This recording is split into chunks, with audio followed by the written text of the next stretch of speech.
Hello everybody and welcome. You are listening to MFL Total Access. This is Terry Babelas. I'm William Power. Terry, you were not there this past weekend. However, the show still must go on. We're going to recap games, preview games, but it's going to be a little bit more difficult because you weren't there. Yeah, first time I think that they're going to have to lead the show this time, eh? Yes, it's well, let's prepare for an even better show than usual. We'll see about that. On top of missing my games, what disturbed me the most about not being there was missing out on Mr. and Mrs. Evans. Yes. They still came out like troopers under the rain. Unbelievable. They were true fans. To say the least. True fans. Miss Evans was so nice. She gave me this for good luck. Where's mine? You weren't there. Why didn't I get one? And I think she just showed who her favorite is. Also got New Zealand All Blacks. Pretty cool rugby. I noticed she wrote your name before mine in the comments when she was my favorites. Ours started off with yours, so I kind of broke my heart a little bit, and it was kind of like I saw it coming. Doesn't mean she doesn't like you. No, I know. She likes me a little bit more than you. You're the youngest. Okay. Yeah, the nicest, and in general. But yeah, it was incredible seeing the two, Mr. and Mrs. Evans. The weather was nuts, absolutely nuts. People were asking me if the game was going to be canceled. How were the fields? Awful, as per usual. It was honestly, like when I was roughing, you hear like my foot, like it would go so low, like you would just see my ankles would be covered in mud. That's how low it was. But yeah, troopers for coming to the game for them. Iron Wolves were able to win. They were our good luck charms. And yeah, it was shout out to everyone for making it, really, because we could use it as an excuse to sleep in. You know, it's Saturday, stay home, watch college football, stay home with How about them dogs, eh? Georgia Bulldogs, number one. Crazy. I think it's number one and then everybody else. Maybe Bama. Is Bama going to be two now? Not sure. They won this weekend. Yeah, Bama won. Yeah, they won by a lot. All I know is that Notre Dame had a bye, so I didn't really watch college football this weekend. But what I did watch was some MFL games. I think there's a good segue. Big win by the Henchmen, eh? Big win by the Henchmen. We'll start off in D1, go to 4 as per usual. Yeah, big win from the Henchmen. Player of the week, Yvon Desjardins. I think I'm saying that correctly. He had 8 catches, 116 yards, 3 touchdowns in the game. He had the game-winning touchdown with like 30 seconds left. But yeah, Gokuk were winning this game by 9. It was 27-18. And then after that, with 7 minutes remaining. 7 minutes left. We got a touchdown. We did not get the convert. Fourth down. Not that it meant anything. No, true. Unless we got the convert, they got a safety to tie it. But it's hard to sack Nom, so that wasn't going to happen. Andrew did sack him twice. That's true, eh? Andrew had a really, I rushed him for like the first 2 drives, and I was like dog tired, and I was like, Andrew, you're faster than me, you rush. So Andrew did a good job rushing him. He also, Dom had a good game. I know statistically he didn't really have a great game, but he did have a good game. And yeah, so we were down in this game, 4th down with them up by 3 points. They got what seemed to be a TD in the back of the end zone. The referees met up, called it incomplete. Based on what? Based on the back pylon had moved. So earlier in the game, Alex Noel for Henchman got a touchdown on 3rd down. The line moved. I thought it was a touchdown. They called it incomplete. Moved? Yeah. So like he dragged his foot and then the line moved. But they saw the line moving and said incomplete. I thought it was a TD. Okay. Later on in the game, very similar play happened in the back of the end zone. Gokuk got a TD, but the pylon moved. The orange pylon. Okay. I thought that was a TD as well. They called it incomplete. The back pylon? Yeah, back pylon. Before he got his feet in? Yes. Okay. And like I said, I thought both were touchdowns, but they called both incomplete, so I guess it's fair. Because like we didn't score on that possession either, so I guess it was kind of like... Did Gokuk complain? They did, yeah. We also complained when RTD wasn't counted, so it wasn't anything like egregious or something like that. No one got on Sportsmanlike? No, no one got on Sportsmanlike. Who was reffing? John and Kevin and John. Craig. Craig? Okay. Yes. And then John came to scorekeep, and then he made the call. That's what happened. Guess what happened? So it was the 2 refs together. Then John comes, because the game was at 8 o'clock, right? Yeah. He's like, oh, why am I here so early, blah, blah, blah. I didn't have to ref a game. And then they discuss it, and John's in the middle of discussion. And then I heard him whispering something, and then he seemed to make the call incomplete, and then Greg singled incomplete. Okay. We scored with 30 seconds left. Great ball by Rossi. Great touchdown by Yvon Desjardins. And we're able to seal the deal with an interception. But that was a really, really good game. So Yvon's a roster player now, full-time player. Yes. For the season. Okay.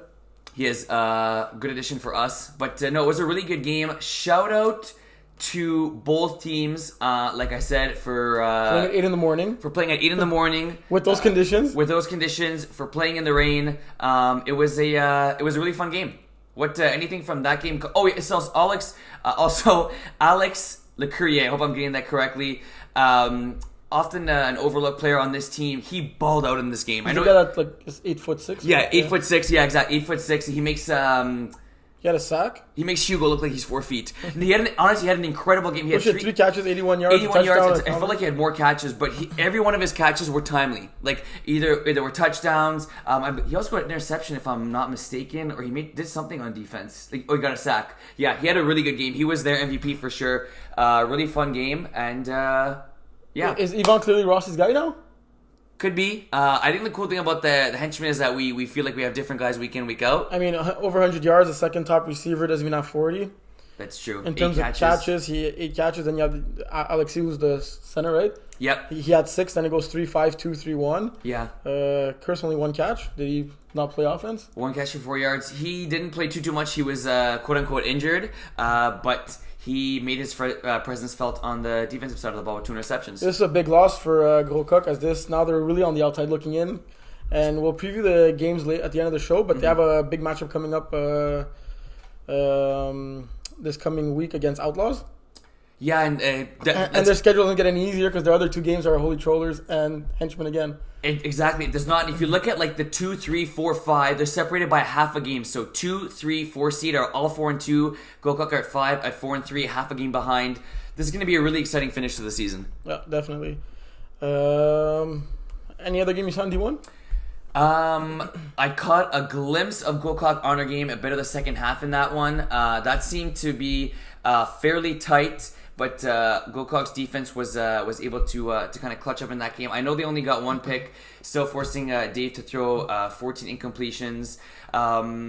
If you look at the ball distribution for Gros Coq, it was pretty even. 7 catches, 5-5. We kind of called it last week how Dom likes to distribute his ball pretty well. Which is huge, especially for D1. Yeah. So you're even the guy with the laptop this week. I know, this is cool. I feel so professional. No, I caught a bit of that game. I also, Centurions Bitter Boys, I didn't catch because I believe that was at the same time as the Henshin game. I caught Holy Trollers Outlaws, yes. That was a good game. It was really back and forth until later in the second half when the Outlaws defense clutched up. Yeah, this was a 4-point game midway through the second half, and then there was a sack Outlaws all the way. There was a pick 6. A pick 2. Sorry, pick 2 by Ariel. Yes, that was a nice one. There was a key sack in that game that forced Holy Trollers to punt. It was like 4th and 15 from their own 3. After the sack. Yeah, after the sack. So, I mean, maybe you go for it. If you don't get it, the other team was it 1 possession game? Yeah, it was. But they punted the ball back. Outlaw scored. Marvin, 119 yards. Smuda, every time I looked over, it was like Smuda was catching the slant. The slant always seemed to be open for him. I had 8 catches, 68 yards. No Groper, 9 catches, 61. Everybody getting a TD for Outlaws except for Ariel, but still had 3 catches. Ariel did score the 2 points. Exactly. So every single one of the players got in the end zone. Yeah. It was a good performance. Did this game live up to the hype that we were? It did. It did. Okay. Yeah, I think. Because look at the final score, you wouldn't think so. No, I thought it would finish as a 1-possession game. I picked the Trollers to win. And for a while, it looked like they were going to win, but it was just Trollers played well, but it was Outlaws that clutched up at the end of the game. How sloppy were the conditions at this point? They were sloppy. Crazy that no quarterback threw an interception. No, I know. It's crazy. Combining for over 500 yards, 11 TDs, no picks. Yeah, it was like I said, Terry, it was a really well played game. It was a punt that was what the difference in this game. Both teams played well. There won't be a rematch in the regular season, but there might be in the playoffs. So what would your current power rankings be for D1 fastest as of right now? I like when you put me on the spot. I'm gonna say it's what the standings are, but reverse Holy Trollers and Centurions. So I'm gonna say Outlaws 1, Holy Trollers 2, Centurions 3, and us Henchmen at 4. Are you being very humble putting you guys 4? After no, because I'd say that 3 straight wins right now, handing the Outlaws the only loss of the season. But if we look at Centurions and us, they beat us head to head. You look at Centurions and Holy Trollers and us, they beat us head to head. And while we did beat you guys have the better record. Yeah, but power rankings right now is if you're playing Centurions tomorrow morning, do you think you're beating them? I mean, yeah, because I won't say no, but not based on past experience. They'd probably still be the favorites. Okay. They have our number. The Centurions have our number. Holy Trollers lost to the number 1 team in the power rankings. But I'd say Outlaws, Holy Trollers, Centurions, Henchmen at 4. How badly do you need Outlaws to beat the Gros Coq this coming week? Yeah, I never thought I'd be training for Outlaws, but go Outlaws! Woo! Give me some offense for them. But yeah, we got a lot of big games coming up for D1 this week. Yeah, we'll keep them for later on. Good call. Anything else to talk about in D1? I think that was mainly it. The two big games that seemed to live up to the hype was the Henchman game. Like I said, your win by your Outlaws team, Centurions beating Bitter Boys. So Bitter Boys at 1-6 now, looking to improve their record. That was pretty much it for D1. In D2 now, looking at the scores, the first thing that caught my attention, Red Zone get their first loss of the season. Yes. In a shootout 49-42. That's crazy. I know they're missing a couple of players. Yeah. But that game was nuts. That game, it was a crazy game. It was maybe one of Vincent Dion's best game of his young MFL career, going for over 300 yards, 8 touchdowns, 0 interceptions. And 8 touchdowns on 19 completions. That's like almost 50% of his completions going for touchdowns. I believe he got Player of the Week. Well deserved in D2. Vincent Dion getting Player of the Week. But yeah, it was 313 yards to Mike Roy's 310 yards. It's 623 yards of offense, just passing offense, excluding the rush. But you look at like the top dogs on each team, Terry. Phil Ferrand, 9 catches, 194 yards, 3 touchdowns.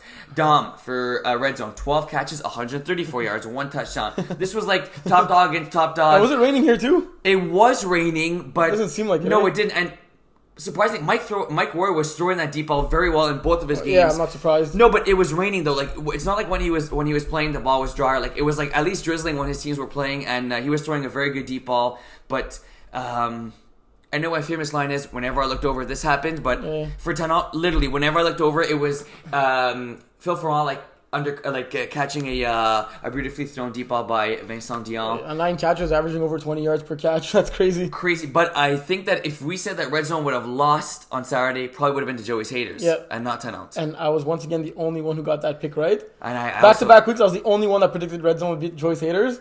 You, Kevin, and John all said Joy's haters would win back-to-back weeks. Because you guys picked them the first week, and then you said, okay, these teams are too good to not split. Right? So you picked them again. Exactly. And you guys got them both wrong. And it's hard to beat a team twice, right? Yeah. That's the logic. And again, we got them wrong. We'll have to check out those signings. I'm pretty sure you're first. I didn't update that yet. I'll do it by the time Kevin needs to post in his article. Okay, good stuff. Good stuff. But yeah, that was, like I said, that was a really good game.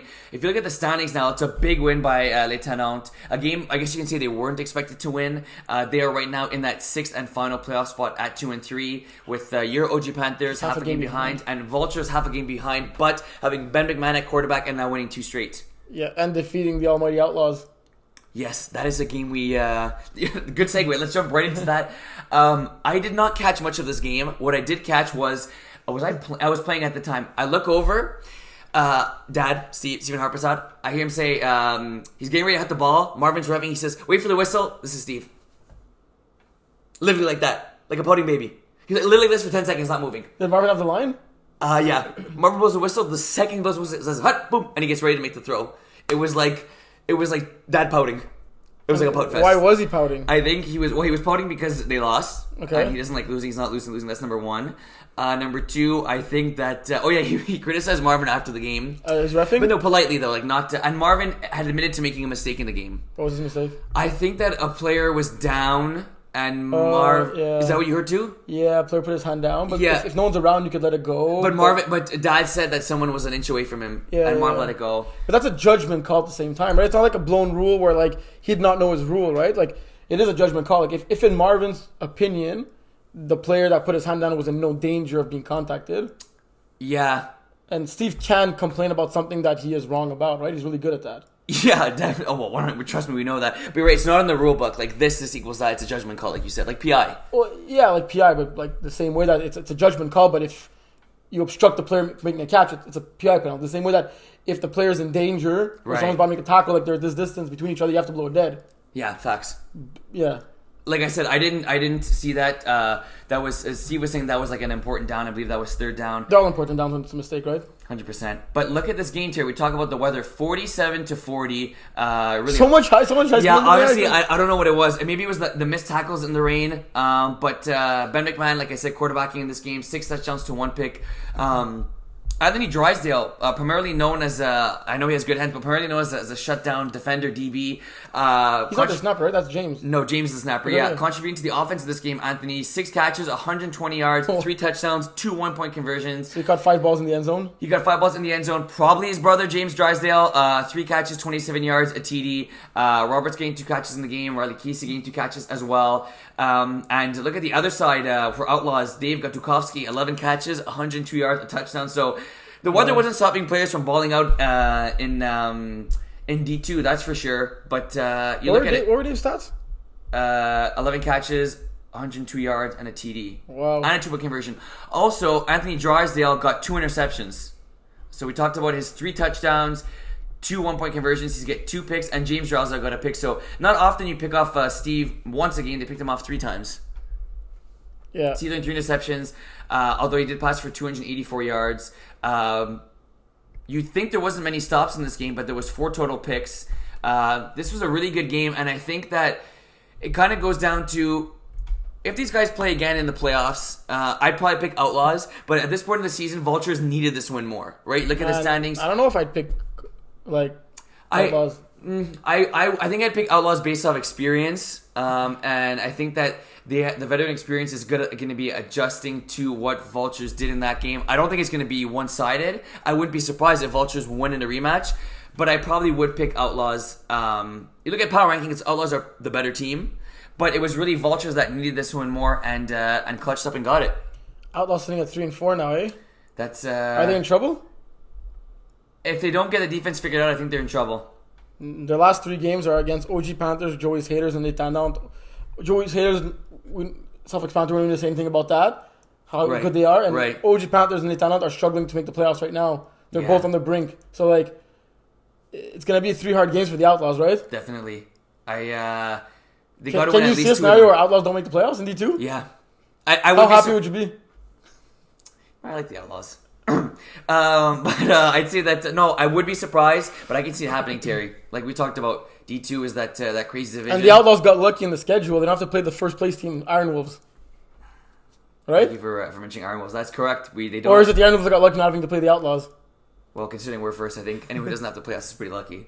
But we'll segue into that game quickly. It was we were able to win the game 39-0. It was a different quarterback playing quarterback for Dynasty. Not really too much to talk about in that game. Why wasn't Kevin playing quarterback? I'm not sure. I don't know. He was there? there. Yeah, I know he was there, and I was surprised. And we lined up to play defense, and he was positioned in the slot. Maybe he should have played quarterback since they didn't score any points. Maybe. I think it was them trying out a new quarterback. He didn't. The new quarterback, his name isn't here because he was a sub, so I'm not sure of his name. But the play-by-play, you could see it. Okay, you could check that for me out, please. You could just click play-by-play. It's right in front of you. Olivier. Oliver. No, I think it was Olivier. Yeah. He didn't actually have statistically, he had a poor game, even though you can't see his stats because they're not there. No, it was. I think we played well defensively. It was the bad weather. It was a mixture of things. Also, Dynasty is not a team to count out just yet in D2. I mean, they didn't really show up the last 3 games, right? No, they didn't, but that's what I'm saying is if they put their heads together, show up to games, decide who they want at quarterback and develop that chemistry, because right now they're averaging 12 points per game. That's not going to cut it. Yeah, well, 3 straight donuts is not going to help them at all to bring up that average, but at the same time, if there's one team in D2 right now that you'd be happy to face next week, who else would it be? It would be Dynasty. Exactly. Yeah, no. Well said. All that said, use it as motivation. I think you guys could potentially squeeze into the playoffs. Moving on, I forgot there's a game I refed. KOLB, OG Panthers. So we tried something new. A lot of flexing in that game? Okay, I'll segue into that right now. So it was pretty funny in this game. It was... I'm completely blanking right now. Oh, yeah, that's correct. Jaff. You blanked on Jaff? No, I didn't blank on Jaff. I was going to say after that. I love Jaff. So it was 6-6 in this game. OG Panthers got a nice 2-point conversion. Jaff flexed. And KJ on the KOLB, who, by the way, I interviewed after the game, but we don't have it because my phone is soaked because of the rain. So please tell me what I need to do because my phone hasn't been working since Saturday. So for all those MFL people that have been texting me, I'm not being rude. I just simply haven't gotten, I haven't had my phone. I haven't had my phone for the last 4 days. It's driving me nuts. I've been using Facebook to try and answer stuff on Messenger. But yes, we did an interview with him, which is something that we're going to be doing now. Maybe filming the end of games. So we interviewed KJ. We also interviewed the Manitoba boys, which I'm sorry, that was also on my phone, so I don't have that. I'll try. Give me a little the game. The game first and the interview. So the game itself was a good game. Like I said, Jeff caught the 2-point convert. He flexed. KJ looked at me and he said, "Oh, the man flexed on him." And after that, It was a nice catch. it was a nice catch. Jeff made a catch in double coverage, which is a very nice play. Got to applaud it. After that, KOLB proceeded In the rain? In the rain. After that, KOLB proceeded to score 28 points to 0. Ouch. That happens often against them, eh? Against OG Panthers? OG Panthers play KLB? Yeah. I don't know who's on that team, but I think their defense needs to pick it up. But no, I think that for KOLB, so when I interviewed KJ, he basically said that their team is gelling. They're consistent. They rallied off a few straight wins. He's being a free agent addition to this team, right? Yes, I believe he is, because he wasn't at the beginning of the season. And I asked him simply what contributed to the high scoring of your offense in this weather, and he said deep ball. Yeah. Deep ball. It was as simple as that. He said deep ball. And Plud was 13 completions, 206 yards. They scored 2 touchdowns the exact same way. It was like a post across the field, boom, boom, touchdown. Safety wasn't there for OG? That's true. Maybe you could have played safety in that one. But yeah, Jeremy Demare getting 5 catches, 80 yards. Honestly, this KLB team I just really like this team. Yeah. And they're fun, they're fast. They remind me of like a college team that's going to score points at will. Big win for them. They look good. Again, sorry I didn't have the interview. But what else did you do in that interview? That was very short. It was like 30-second interview. Okay. Yeah. And Manitoba boys, I'm sorry I don't have the interview. We're not talking about D4 right now. No, I know, but I want to apologize. You'll apologize again when we get there because they're maybe not watching the D2 segment. Okay, Chu, can you remind me though to apologize? Yes. Thank you. Did you see that game though? Not a second. Oh yes, I did. I did see it. I did see it. Remind me to talk about something when we talk about that. It's a lot of things I gotta remind you now. Facts. That's it for D3. D2. That's it for D3, D2? No, D2. Let's move to D3. Wait, there was another game. The Red Zone Joyce Haters game. That again was such a close game. That is correct. Let's talk about that one a little bit. You're right. I did not see a second of that game. Oh, that's not true. That's not true at all. It was, yes, Joyce Haters was up late in the game. Oh, yes. Thank you for talking about that. Mike Roy bobbled the snap. I couldn't see from my angle. My game was over. The Joyce Haters players were complaining that, what's the rule? It can hit the ground and then you can catch it? No, it can if it's on the ground as long as you catch it. It can hit the ground if your hands are underneath it and you have possession of it simultaneously as it's hitting the ground. It can't roll to you. It can't get on the ground and you pick it up. If you're grabbing it as it's hitting the ground, which would normally not be deemed a catch or very close to being a catch, it's okay if the quarterback's not in danger by the rusher and you clearly have a grip of it. Okay. Even if it's hitting the ground. Okay. That makes sense. At the same time, though. Right. So what happened? That's what I thought. I didn't see. I saw I was far from the field when it happened. This was the end. This was there was like a minute left. Joey's Haters were winning this game by 2. Because they were up big at half. 2 possessions. They were, and Red Zone came back in this game. On the first play of the second half, they score a 45-yard bomb. That's Red Zone specialty now. It just seems they love bombing that ball deep and completing passes. So Mike Roy had fumbled, caught the ball. I couldn't see, and he threw a long bomb TD in the back of the end zone. Receiver was wide open. Got the TD. Mike Roy was pumped, screaming game over, and it ended up being game over because Joey's Haters weren't able to capitalize. And it was actually Chris Hope that subbed for them in that game that got the game-sealing interception. Was he subbed in the first game?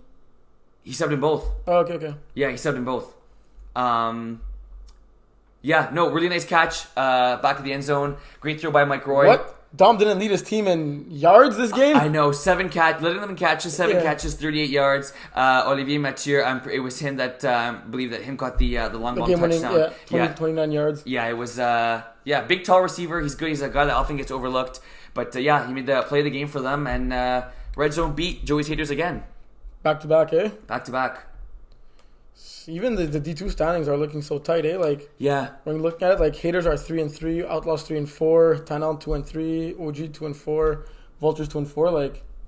So it's gonna be a tight race to the finish. And only 6 teams making the playoffs. And I think it's you're teams battling for the 1 seed, then you have teams battling for the bye, you have teams battling for that like you said 5-6 seed, that 2-3-4 seed. Nothing is nothing's a given. No, not in D3 or D2. Let's move on to D3. You really want to talk about D3? Yes, I really want to talk about D3. Let's talk about D3. Yes, but something I don't want to talk about is that... We'll start with Average Joe's Raw Sauce. Okay, Surprising when I saw the score, that was a 14-point game. Yeah, I didn't see this game. However, I went to buy coffee, and on my way back from buying coffee, I saw Jason in that big yellow DeWalt car of his, driving his cousin home. He said, "Stop picking against me." And I said, "You know what? I have nothing to say. He's right. I should stop picking against him." I picked against him, and they won. And it was, from what I heard, it was a 2-possession game, but the game seemed to never be in doubt. It doesn't look like it. Nick Eagley, again, balling out 9 catches, 100 yards, 3 touchdowns. Jason Edwards came up big also, 676 and 2. Wow. This Brossard team seemed unstoppable before this game, right? Yeah. When we played them, we had no answer for them. They put up 58 against us. Yeah. Average Joe's, what? Can you give us some tips? Holding them to 20 points. Ludovic throwing 3 interceptions, which is not something he's used to. Yeah, this was a game that I thought would be close, and ultimately I did think Brossard was going to win. So Average Joe's, they keep putting us in our place. Did you catch any glimpse of Mustard Tigers? They went 2-0 this weekend, winning against Chiefs and against Leipzig. I caught a glimpse of the end of the game against Chiefs. Very tight game. David Brisson, again, had a few great catches in that game. 8 catches, 97 yards, a TD. Didn't really catch too much of it, but impressive to see the Mustard Tigers going 2-0. And Chiefs almost got that first win of the season against Mustard Tigers. Yeah, and I think most of us picked Chiefs to win that game, right? Because Mustard Tigers were 2-2 before that game. Both their wins came in OT. I believe I picked Mustard Tigers. That's one of the only picks I got right this past weekend. The game even started with a safety for the Tigers going up 2-0. That'll help. I mean, that's down 2-0, and the other team starts with the ball both halves. That's basically what it is. Yeah. Like that's and they won by 2, right? Mustard Tigers did. So ultimately, that could have been the killer. Yeah, pretty much, eh? Game like we talked about that. I thought it was on conference, like you said too. Look at that. First half score was 7-2 in second half. Both offenses decided they wanted to wake up 19-12 in the second half. Big win for the Mustard Tigers. They look better than they did early on in the season. And we talked about right now sitting pretty at 4-2. Yeah, pretty much. Okay, let's talk about the Chiefs' first win. Yeah, I don't like the Chiefs anymore. I'm not talking about them anymore. What happened there, man? What happened there? I decided I want to let them win. No, that's not true at all. This was a really good How'd game. you pick Chiefs? Oh, no, you can't even pick that game. I can't pick that game. It was a really good game, Terry. It was we were up at half, 20-13. Both offenses were doing their thing. It was really back and forth game. It was the Chiefs defense that really stepped up in the second half. Yeah. They picked off Dave 5 times, which is, Dave wouldn't even throw 5 in a regular D1 game, right? Like if he plays quarterback for the Outlaws, in D1, he's not going to throw 5 interceptions. He threw 5 picks in the game. 2 of them going to Jeremy Rooney, 2 of them going to Ryan McSweeney, who was Player of the Week this week. 1 of them going to Avery Kilmas, the quarterback of the Chiefs. But yeah, look at the yards in this game. Jeremy Rooney, 8 catches, 72 yards, 3 TDs. Then you have Matthew Cote, 63 yards. I hope he's okay. He may have tore his ACL. Because the rain slipped. What happened? Yeah, he did slip. And we're going to see if he's okay. One of my buddies from journalism at Concordia, so hopefully he's okay. Like I talked about, McSweeney, Player of the Week. If he wasn't a buddy of yours from journalism at Concordia, you wouldn't hope he's okay? No, obviously not. Of course I would. 62 yards for Ryan McSweeney and a 1-point conversion. I'd say this game really swung in the second half with the Chiefs defense. They started to play a lot more man defense in the second half. It seemed to fluster Dave and really our offense in general. Avery did a good job running the football, 8 carries, 39 yards. Not going to seem like much, but when you're picking up almost 5 yards a carry in that weather... Yeah, it must have been on key 3rd or 4th downs in short yardage situations, right? Exactly, and it's like 90% of the time it was Seamal making the tackle, him getting 8 tackles in the game. Wow. And a pick. Yeah, and a pick. But like we talked about, Terry, this Chiefs team was bound to get a victory. And it was funny, after the game, they were like, does this make us better than a D+ now? Because I graded them a D+. I think gave them a C+. Glad that means they're listening. Yes, glad you were listening, definitely. It was Mike. Everyone loves Mike. But yeah, he's like, Mike Snapper for Chiefs. I'm not going to attempt to say that last name. Come on.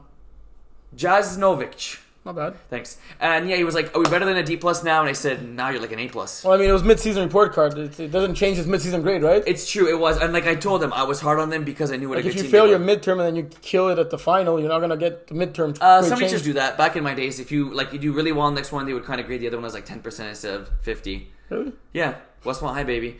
Yeah, that was it was a game that on paper you think we should have won. It was a game we really needed to win. Yeah. Now we're on the outside looking in of the playoff spot, half a game behind the hated Iron Wolves of D3. And look at these standings. It's really not like this. D3 is tough, man. Because even the other teams are outside looking in. You got Flamingos who are outside looking in, and the Chiefs are outside looking in with 1 win apiece. And they're both really strong teams, right? Yeah, they are. I mean, look, the Chiefs, if it ever comes down to a tiebreak, they'd have it against us. Flamboyant Flamingos are playing us this weekend. Yeah, that's going to be a big game. So a lot of this is going to come down to tiebreakers near the end of the season. And yeah, look at Average Joe's the only team that's undefeated. 7-0. Can anyone stop them? They're the favorites. By far, no. Because the only other team that we thought could like give them a run for their money would be Raw Sauce, and they dealt them pretty easily. If I gave you the Field or Average Joe's to win the championship, who would you take? I mean, in bets like that, it's always more worth it to take the Field because you have Jagerbomb. You could have like a first round upset. Jason doesn't have that really postseason experience, so I think I'd still take the Field. Fair, and also a team that could give Average Joe's a run for the money, Les Panache, play against Average Joe's. Yes. The game will preview, but we're talking about like teams like Panache are a top 3 team of Tier 3 of Div 3, and I think that's gonna be a really good game to watch and to see which of those two are for real. Yeah. They may both be for real, but that's going to be a big game to watch for them. Speaking about Les Panache, another great segue. They won by 1 point against the Flamingos. That was a game that the Flamingos needed absolutely to win. Yeah. I feel every time these guys play against each other, it's a 1 point game. Do you have that impression also? I think they play against each other every week. Yeah, and it's always a super, super close game. Yeah. Flamingo scoring with 5 minutes to go, and that would be the last score of the game, and not getting any convert. That could have tied up the game or went for 2 for the lead. Yeah. Felix had a cleaner game, going 4 touchdowns, no picks. Yeah. And then on the run, he added 43 yards on 5 carries, which is also huge for him because he also runs on key downs. It's not really like the running; it's more like the running behind the line of scrimmage and buying all that time. Right. And even if you have like the best safeties in the league or the best corners, the best defenders, you can't cover a guy for 15, 20, 25 seconds, right? No, exactly. Someone's bound to be open. Exactly, 100%. It's more about like he kind of needs that Fitbit, like to find out how many yards he's running, even if he's not gaining yards. Because he's not gaining yards statistically, but still helping his team. Hugues, that's what it is? Yeah. Hugues. Jean-Hugues Lefebvre. Is he sure? I think so. Not sure. Anyways, he's very underrated. He's been coming out of the scene in D3 since the beginning of this year. Very good receiver, very good defender. He always seems to be at the right place at the right time. Getting a pick in this game, adding a TD as well, and a 1 point conversion. He's a player that we need to start talking more about for this Panache offense and defense. There we go. You just spoke about him. Yeah. Okay. That's all you're getting for this year. But good stuff. Flying under the radar. Is that it for that game? For that game, yeah, that's it. Another thing that shocked me was Blackout's convincing win 39-19 against Jagerbomb. How did that happen? I have no clue. I saw. I mean, in the highlight video, 19-13 Jagerbomb at half, and then Blackout went on a 26-0 run in the second half. You saw the last highlight in the highlight video of this week was the bobbled up touchdown that Blackout caught on the game-winning score against Flamingos. It was against Flamingos. Yeah. It was last week's video. This week's video didn't come out yet as we are speaking. I completely messed that up. Yeah. That's why I have you in my ear too quickly on that. I got you. So completely forget what I just said. Crazy Grindemal, 77 rushing yards in this game. Obviously, we know he's quick, very elusive. The team also adding 3 interceptions in that game. Quasi getting one of them. Simon Deschesney adding 12 yards rushing in the game with a TD. But you look at his picks that were probably the problem. Yeah, 15 of 33. It's this is a tough defense to play against though. Blackout. They're athletic. They're an athletic team. But still score 0 points in the second half when the other team put up 26 against you, and you're leading by 6 at half. Like something must have been going right at the first half. I guess Quasi adjusted that defense, right? Like these guys are guys that have been playing flag for a while on Blackout, and I think that what we talked about is key is they're adjusting. I think that if there's any team in D3 that can adjust to an offense, adjust to a defense. Adjust their game plan to kind of fit towards who the team they're playing. I think it's Blackout. Yeah. Yeah, I also see they had a lot of subs in this game because like I'm looking at the catches and the receiving stats. They only got 7 catches, but Quasi competed 16 of his 26 attempts. Yeah. So a lot of subs in this game that carried the load for this Blackout team. Yeah, definitely. I know Ryan Dobbs Garnett, one of our buddies. Yeah, he's up for them. But Quasi brought in the boys. Got to bring in the boys to win your games. So was it unfair? Well, considering John doesn't know and doesn't have the cap thing, and even if he brought in Jerry Rice in his prime and he would say it's okay to play D4, then no. Yeah, but that's why there's a competition committee for, right? That's true. Yeah. You gotta put me on and take John off. But no, speaking of blackout, big game, big win against Jagerbomb, and the week before too against Flamboyant Flamingos, who although they're struggling, still a good team in this division. This team's only 2 losses that came against the top 2 teams, right? That's what I'm saying. And we talked about earlier on in the season the fact that they weren't putting up too many points. Scoring 6 against Average Joes, then scoring 14 back-to-back weeks. Putting up 39 this week must feel good for that offense. Yeah. We talked about that Mustard Tigers winning convincingly against the Petit Fuck. Didn't catch too much of that game, but Mustard Tigers putting up 47 points in that one. Pretty impressive. We talked about the standings, Terry, and just pull them up quick. We talked about Average Joe's being first. You look at that 4-5 seed Blackout and Mustard Tigers. Identical records at 4-2. Jagerbomb right behind at 3-3. Iron Wolves at 2-3. Us at 2-4. So it becomes a really big end of season stretch for that win against Iron Wolves was huge, eh? Yeah, if we didn't get that win against Iron Wolves. And we have important games coming up. We haven't played Jagerbomb yet. We have not played Mustard Tigers. We have not played the Blackout. Right. Those are play all those teams? Yeah. It's all teams that are ahead of us in the standings right now. Moving on to D4. But yeah, that was D3 was a really good weekend of D3 football. Move on to D4. What happened in D4? D4. Okay. Let's start with Manitoba. You have a bunch of things you don't want to forget. And another one I didn't want to forget. Player of the week, Richard Perez, 38 receiving yards in this game, 2 TDs. Congratulations to him. Manitoba boys, I interviewed them. They were hyped. They were saying it was really the first time in a while they haven't had, they have had their core guys. They were missing guys. The quarterback getting wasn't subs. Yes, exactly. The quarterback being the most important player. Wasn't there for them. They put up 31 points in their win against Gold Rush. My OG boy, Gab Moreau-Paquette, subbed in for them, and he played phenomenal 7 for 67 and 2 TDs. He also had... Was he snapping? Don't believe so. He also had the play of the week, well, at least the play that I saw of the week. It was like a 50-50 ball that was thrown in the back of the end zone. The defender had it, and he kind of gobbled it up, and it just went in his hands. Out of the defender's hands? Yeah, it would have been a pick? Yeah, it was 50-50, but more 60-40 for the defender. And then it's the ball he just engulfed it. He just ate it. He was and he just took it. In those kids' cartoons where they just eat the hamburgers? But the defender hadn't secured the catch? No. It wasn't. It was the referee made a good call by calling it a catch. Okay, we were just shocked. I think it was Marco, quarterback for last week's boys. Player of the week.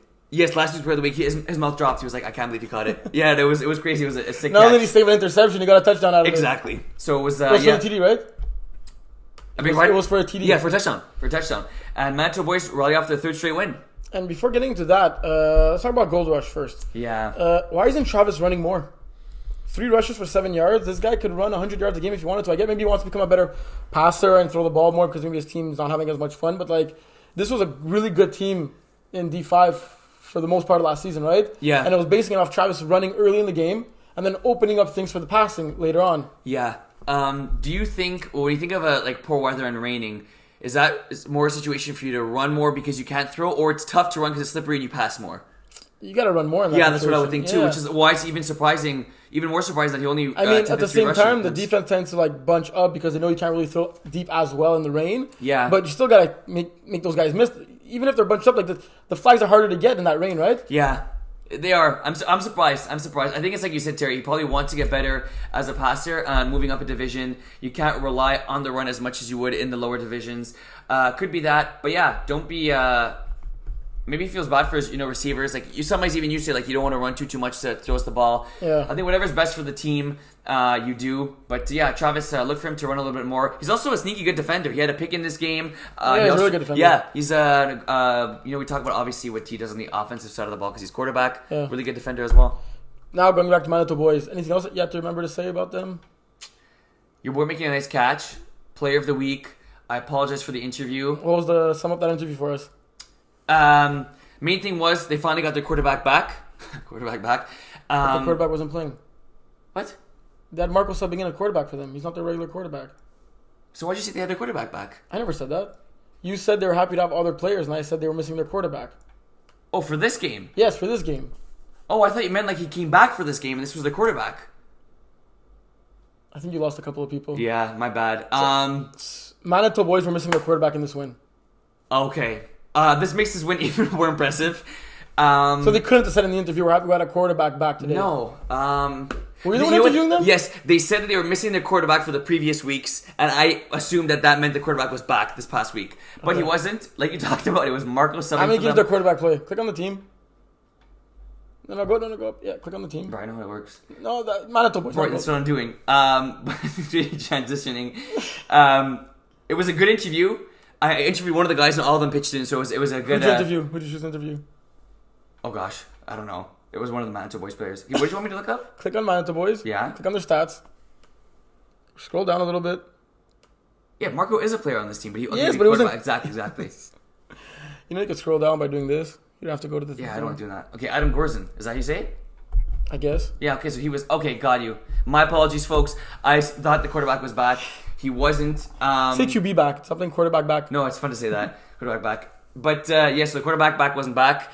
They had Marco playing quarterback for them, and until the quarterback gets back, he may be the backup quarterback for them. Quarterback. Back. Manitoba's making some noise in this division, eh? Yes. Moving up, they're at third place right now, 4-2. We had 2 undefeated teams coming into the week, and now there's only one. Sneaky Snakes. I think we threw them too many flowers. What the hell is going on? Yeah, not very sneaky in this game. Not only did they lose both games, they scored a total of 0 points. Yeah, that's surprising. David Brisson only completed single-digit passes. And that team had their quarterback. And he didn't even throw for 100 yards in either of his games. That's No surprising. touchdowns, obviously, he scored 0 points. Yeah. What the hell? Did we compliment him too much? I was surprised.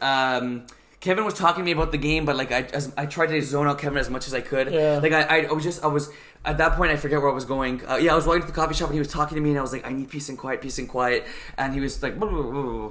And like he just said some stuff and I didn't really hear what he said. But Kevin talked to me about the game and I'm sorry that I don't remember what you said, Kevin.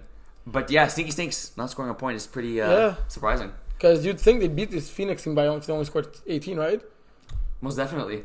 And then the battle of first place, Bin against Sneaky Snakes before that game earlier in the day, 31-0. Bin flexing their muscles, showing why they ate so many beans before the game.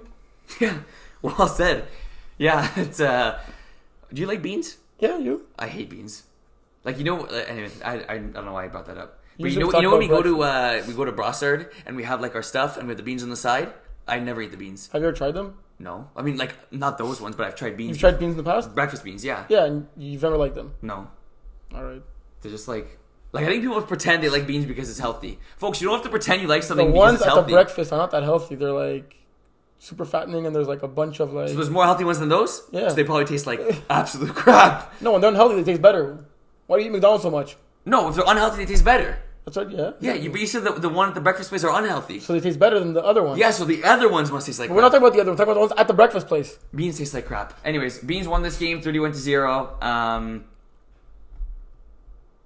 Simon Baudin, this one, quarterbacking, usual quarterback for them. He's a really good dual threat quarterback. Oh, yeah? Yes. 10 rushes, 73 yards, a TD, 7.3 yards per carry. He himself is also a good defender, getting a pick in this game. 3 interceptions for Bin. But I think the more surprising story, like you talked about, David Brisson only completing 6 passes. Before that, since you spoke about Simon Baudouin, he has 28 touchdowns, 2 interceptions in the season. For real? When you combine rushing and passing, Bruh. that's crazy, no? That is crazy. Yeah, David MVP, Brisson. question mark, question mark, question mark? Yeah, we'll see about that. David Brisson, what's up, man? I think it's a curse. Yeah, we spoke to You know what, like when the announcer says, this kicker's made 43 straight field goal, He's for but sure and he hits missing- the upright. Yeah, he's just missing that one. I think we just did the curse. That's what it was. All right, so stop talking about him. Yeah. If he starts balling out again, which we'll mention it. Exactly, yeah. Idaho Utah Pimps destroying the Spin Doctors 30-13. Funny enough, I was watching some of this game because it was right after our game with Thunder Buddies. This is when the rain was pretty bad. And the Idaho Utah Raf Pimps, throwing 5 picks is pretty unusual, so rain must have factored into that. I overheard him saying, I think it's like the only second game ever he's thrown 5 interceptions. Kevin will probably have the stats of that. Oh yeah, he knows Raf's stats more than he knows his own.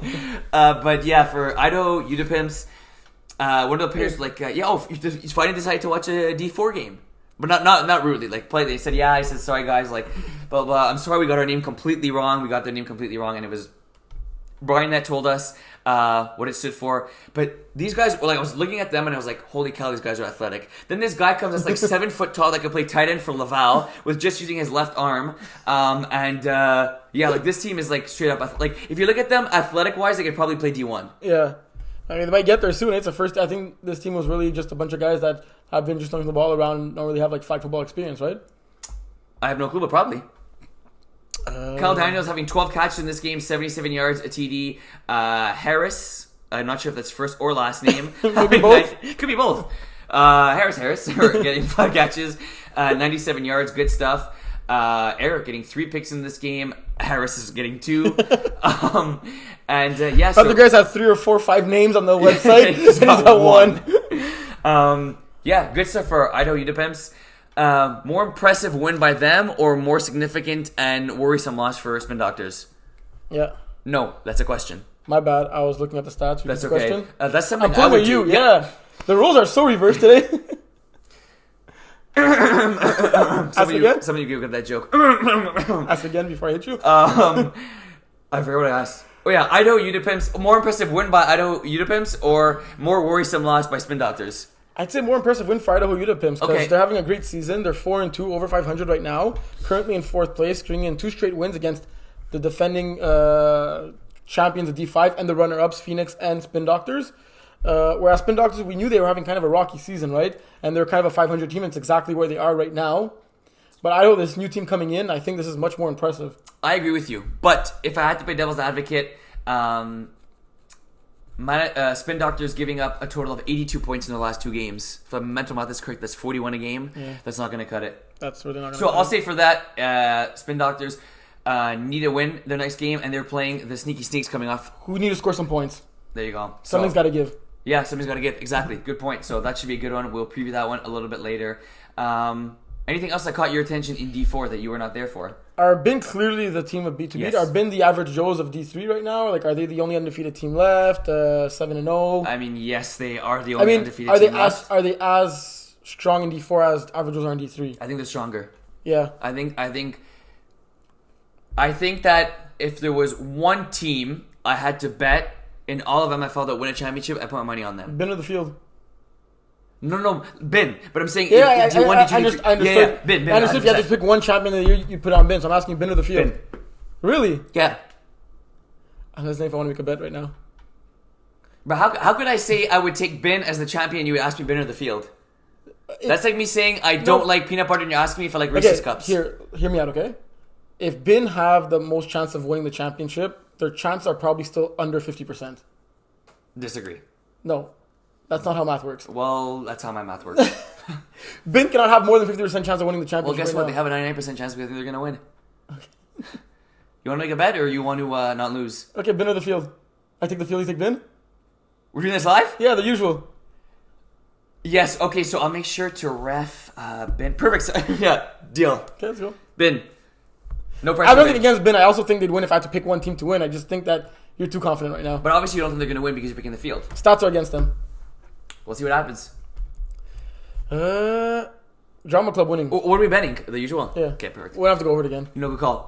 Drama Club winning this game. Their uniforms are really nice. Oh yeah, they got uniforms? Yeah. What do they look like? I have a question. Why do we take pictures of if we never post them on the site? Ask John. Here, speaking to the mic and ask John. John, why do we take... No, it's just no use. Love John. It was like the last week of the regular season in the spring, and he's like, "Okay, you guys didn't take your pictures yet. You guys didn't take your pictures." Bro, and he yet. was emailing us, Captains, we gotta make sure you're 45 Every minutes single before your week. game. Blah, blah, blah, blah, blah. Make sure you're there early. Make sure you're this. Make sure you look nice. Make sure you look nice. Boom, look at the view. There's no pictures. Just spoke really fast there. But no, all that to say, he won us... What do Drama Club's uniforms look like? I think they're brownish red. Although brown's my least favorite color, but it's a nice uniform. And the logo is the same logo they have on the side? Brown. It's like kind of like the red box. And the logo is the same they got on the side? Yeah. Shit, Nick Potvin going 13 for 27, over 100 yards, 3 TDs, no interceptions. Big Simon, his partner in crime, 4 catches. Look, like none of these stats are actually impressive for like if you look at the Drama Club, not like blowing away with their stats. Getting 1 pick in the game, no receiver over 31 yards. But I think that's it's kind of cool to show that they don't need to be putting up all these big numbers in order to win games. And a win is a win. Simon Valiquette, shout out. 2 sacks in this game, my boy. Really? Yeah. Holy cow. And Guillaume's a hard quarterback, 2 sacks, and he gets the ball pretty quick. Good call. And I'd say big win for Drama Club because they had lost their previous 2 games unconvincingly, I guess you can say. Or they lost them convincingly. They looked unconvincing. 80-something points against. 87, yeah. Wow. Getting outscored in those 2 games, 87-26. But big win for Airborne. Big win against Airborne for Drama Club. Is Airborne going to win a game this year, Terry? They have 4 games left. Mimosa Crew, Phoenix, Spin Doctors, Gold Rush. I think what comes out in the next one. I was going to say, the schedule is pretty favorable. They don't have to play Bin or Sneaky Snakes. Again. If I had to say true or false, the statement is Airborne will win a game this season. True. Okay. What do you say? I'd say true. And they end 1-9.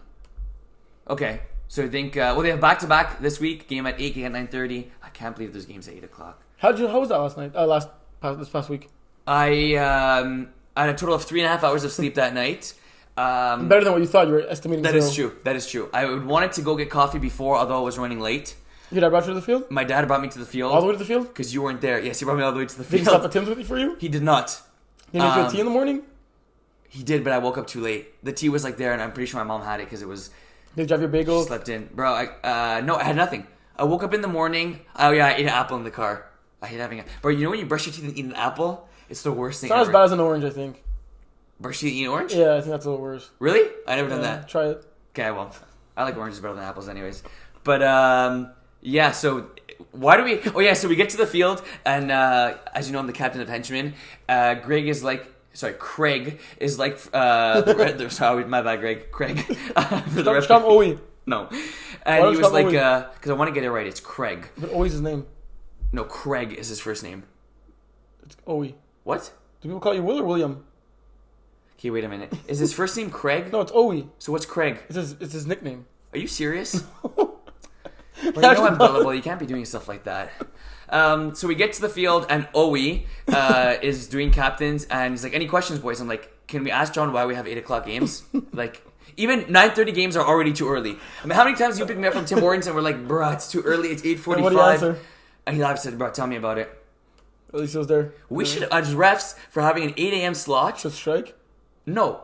Maybe. Union? Maybe. And also reffing in that weather. Should get a little premium. We should get... hazard premium. Yeah, 1.5 times what we usually get paid. Yeah, speak to John about that.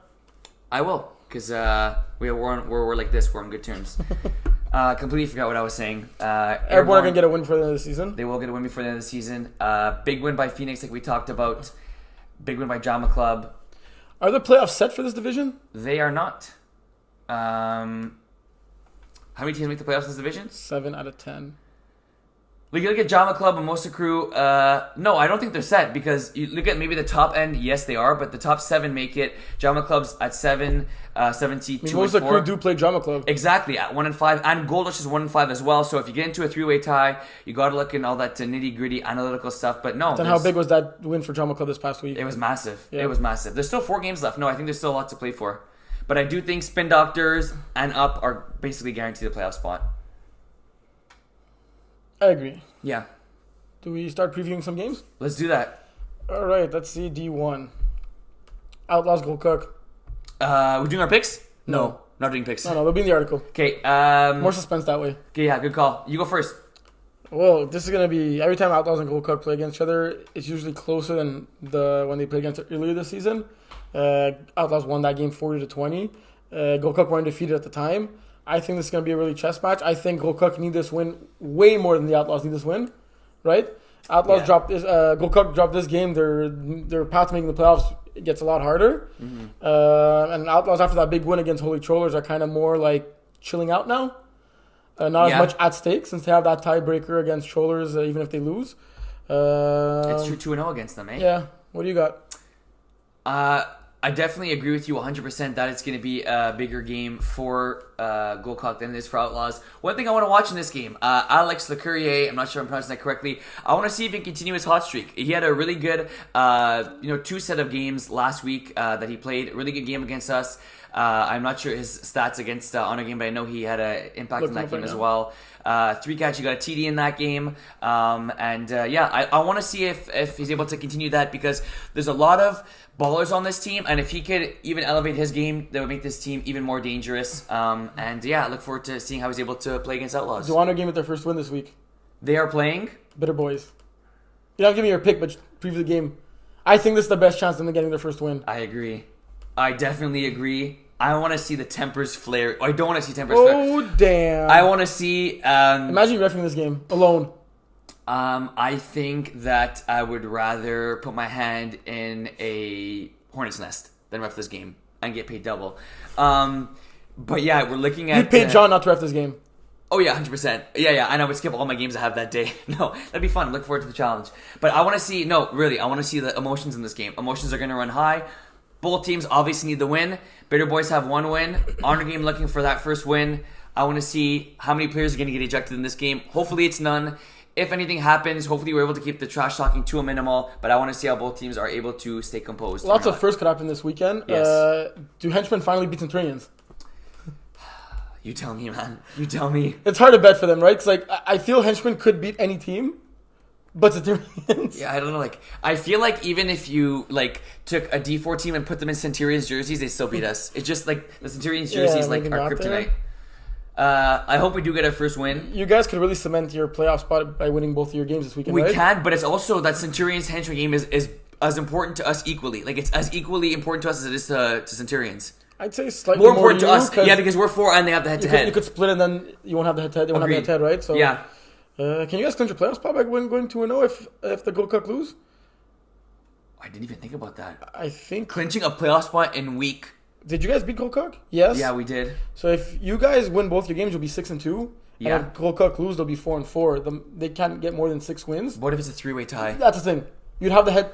Yeah, unless it'd be a weird 3-way tie. Yeah.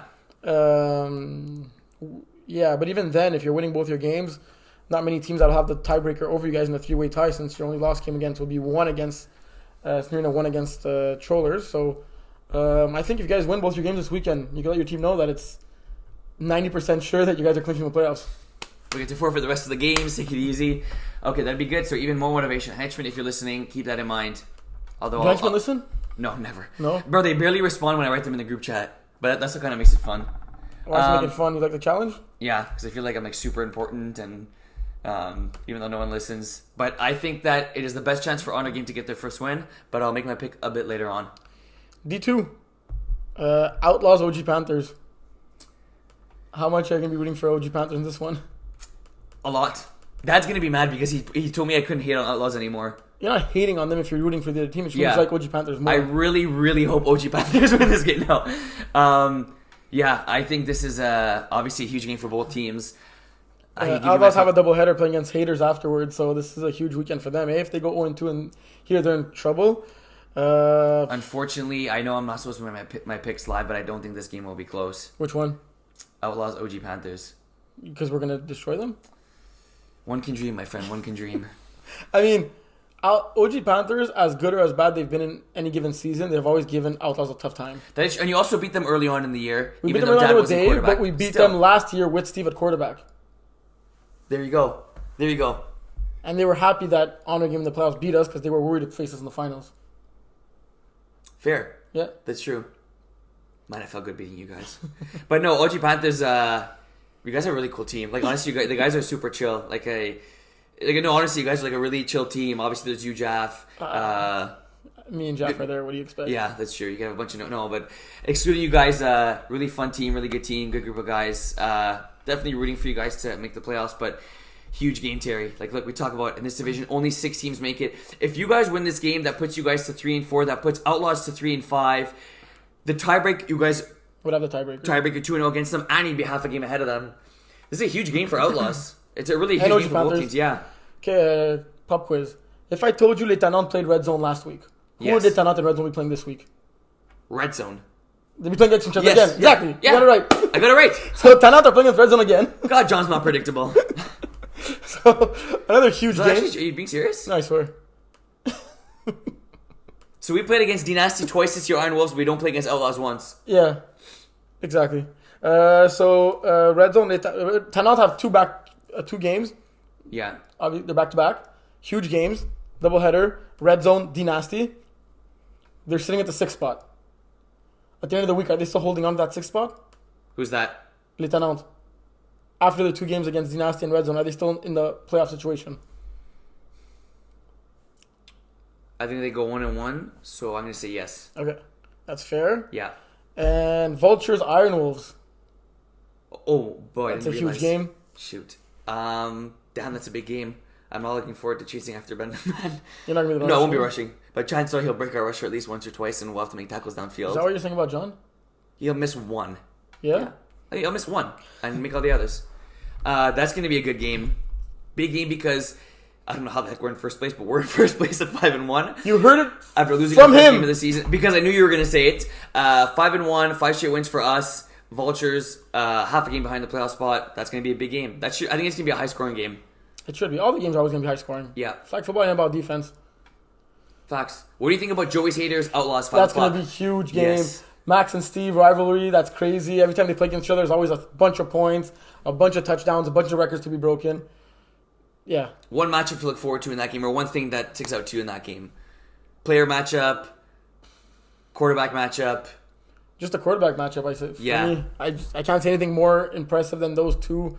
Arguably the 2 greatest quarterbacks of all time in MFL history, right? Yeah. 2 of the top 3 for sure. Yeah. And going up against each other in D2, that's fun. Both coming off a loss, both wanting a win. Yeah. Should be a good one. Both having played against each other last week in D1. Maxim might want that revenge. Yes, that is true. Big one. I see one of the D3 now, so Yes. it's time to transition on to D3. D3. Thunder Buddies need to win. Thunder Buddies need to win. Absolutely need to win. We're playing against Flamboyant Flamingos. So you're not going to let them win. Are you going to be there? I thought you were going to miss that game maybe. No, I'm not. Oh, yeah, I'm not going to miss that game. Really happy to be there. What happened to your My church prior thing? commitment got pushed to later on. So you're going to miss another game. Probably. What if it's in the playoffs? Dave's going to get 25 catches that game. What did you have again? It's Fundraiser thing? Yeah, fundraiser for our. Can I just donate money and not show up? No, because you got to be there in spirit and in heart, Terry. Okay. My God, I'm looking at this and you're leading with 67 completion percentage. Yeah, I've been completing a lot of short passes this year. Good stuff. And if you go here, But yeah, big stuff in that one. Flamboyant Flamingos need to win. Could we not play them so we don't have to beat them, or how does that work? did I get a find a sub for you? You might. Okay. But yeah, big game for both teams. Both teams needing a win. I think this is going to be low scoring. Why? Both teams have good defenses. And yeah. All right. Raw Sauce and Yagman both have double headers. So do Panache and Blackout. There's a ton of doubleheaders. Which one to start by? Raw Sauce playing Jagerbomb. That's a huge game. Yeah. Both coming off a loss. Then Raw Sauce playing Arnold, who are also coming off a loss. Jagerbomb are playing the Chiefs. Mm-hmm. Which game do you want to preview? First one. Jagerbomb, Raw Sauce. Yeah. I want to see Jagerbomb be more consistent. A lot of these guys have flag experience before. They are putting up fairly good amount of points per game, scoring 30.5 points per game. But I want to see them be a little bit consistent. Raw Sauce coming off their first loss. Who would you say is favored in this game? I think it's actually even I think I gotta slightly go with Raw Sauce based on the season they've both been having, right? Yeah. But it's very, very close. Yeah, I wouldn't be surprised if Jagerbomb wins this game either. Yeah, I wouldn't call it an upset. No, not at all. But I think it'd be maybe -3 spread for Raw Sauce. Yeah, I agree. I want to see that one. I want to see Simon Deschesne play like he can play. Tough game his last week, but Yeah. we know he's better than that, and I expect him to bounce back. Let's go to D4. Let's get it.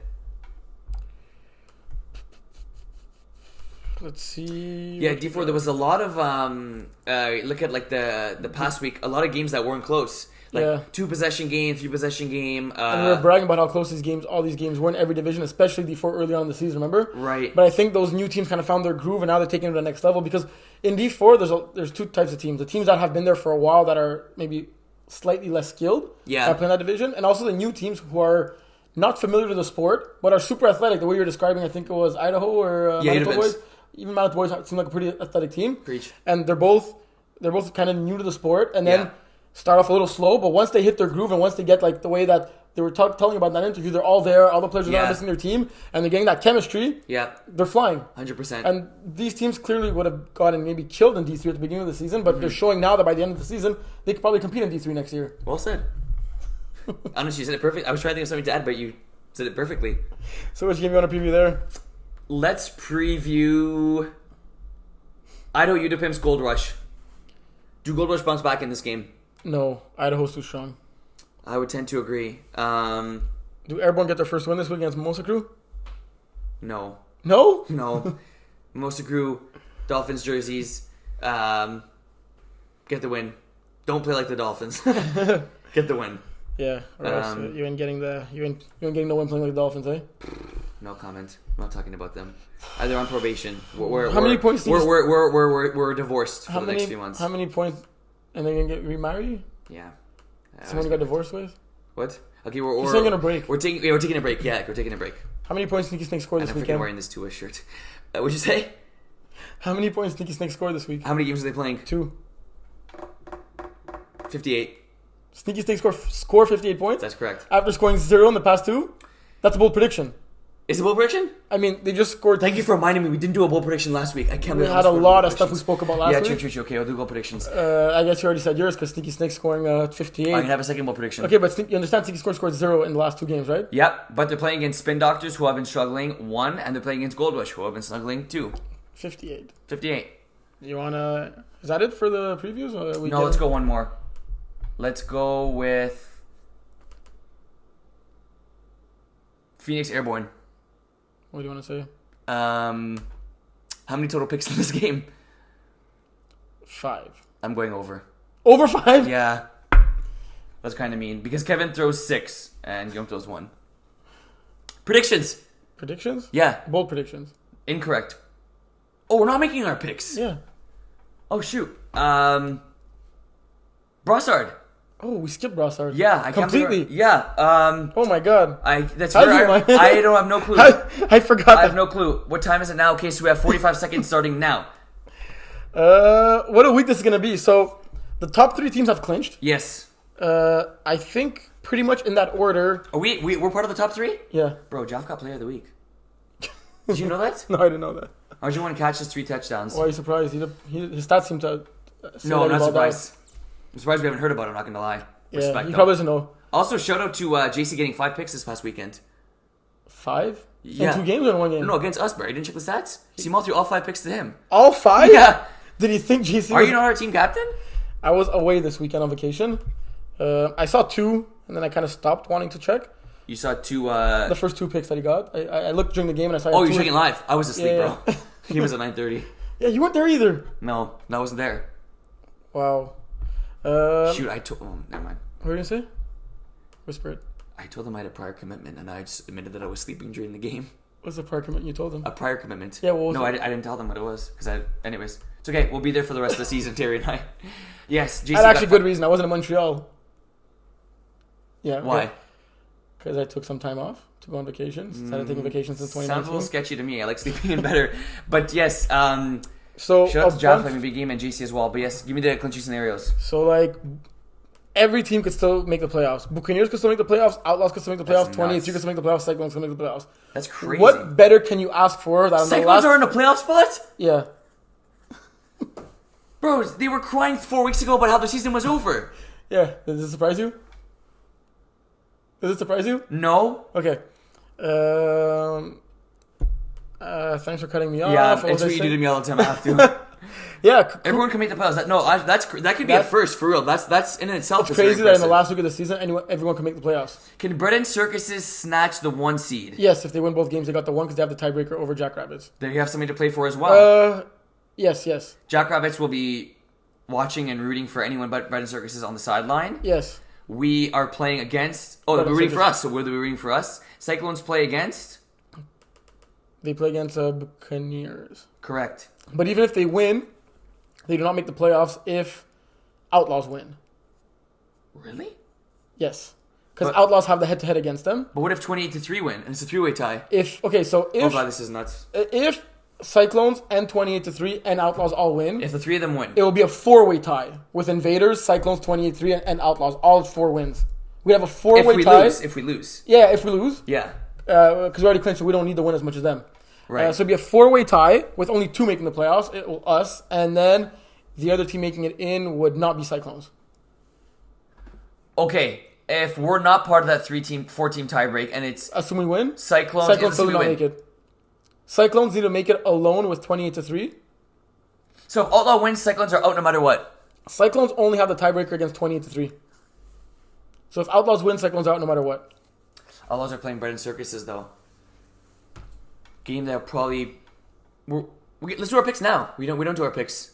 We don't do our picks in the article for them. For Brossard? Yeah. Okay. 28-3 against Buccaneers. Wow, this is crazy. I'll go first.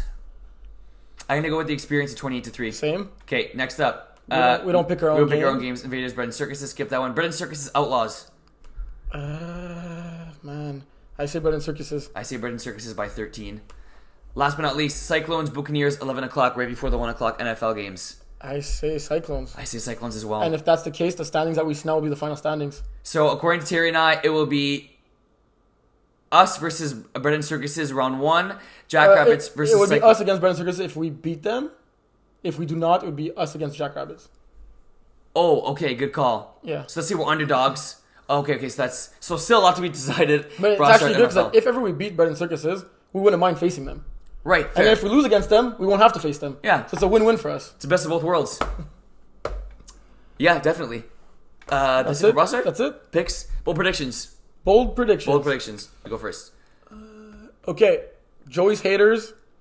Outlaws D2. Yes. Over 100 total points scored in that game. At least 7. I'd say 15 total touchdowns thrown by both quarterbacks. And Holy cow. one receiver on each team got at least 3. Okay, recap what you just said. Okay, I'll write it down. Okay. So I got the D2 game between Outlaws and Joyce Haters. Yeah. Outlaws Haters D2. Yeah. Over 100 points. Okay. At least 100 points. Okay. At least 15 total TDs. Damn. And each team will have at least a hat trick receiving touchdown player. That is pretty impressive. Very impressive. My bold prediction, you're going with D2. Yeah. I'm not going to go. I'll go with D4. There will be at least one receiver in D4 this weekend that will have 150 receiving yards or more. And Phil Farron does not play in that division, so it could be bold. Yeah, that's true. Well said. One receiver. So not that quarterbacks is not. There's usually a receiver that balls out at 1. Like if you said like 3 maybe, or like And that's soft, especially for your standards. Yeah, That's I know soft. it. Look Okay. what look how many yards, touchdowns, points I said. But you're usually and then you so come soft, up, though, so and that's then you why, come like- up with that. Like, how does that even do justice to mine? Like, that's a softy prediction. Really? Yeah. So if you say it's soft, it must be like freaking soft. Yeah. Fine. Gold Rush. Travis, after listening to us talk about his running Will rush abilities, for 150 yards. no, he'll rush for 4 touchdowns. Travis will rush for 4 touchdowns Oh, man. this weekend. I don't know if he has 2 games or 1, but I'm gonna say in one 4 of his games. per game, or No, well, no, like let's say maybe one he'll have 4, one he'll have 1. Okay. But in one of his games he'll have 4 touchdowns. So Travis, you have no receivers this upcoming weekend. You will run the ball at will. you run, throw it in the dirt. Run, throw it in the dirt. 100%. You'll be like Navy. Run that wishbone offense. Travis will have. Is that bold enough for you? Yeah, that's good. That's good. Love that. Folks, Terry will be there this Saturday. Of course. I will be there this Saturday. We course pray you will. the rain will not be there this Saturday. Well said. Show up to the games. A lot of playoff implications for games coming up this weekend. Hope you enjoyed the podcast. Give it a like if you want to. If not, tell us what we can improve on and how bad we are. Thank you again, Mrs. Evans. You're incredible. I'd like mine next time, please. I'm so happy that you cemented myself as number 1 over Terry. See? There's nothing wrong with being number 2 to me, Terry. But yeah, folks, hope you enjoyed the show. Be healthy. See you be on safe. Saturday. See you Saturday.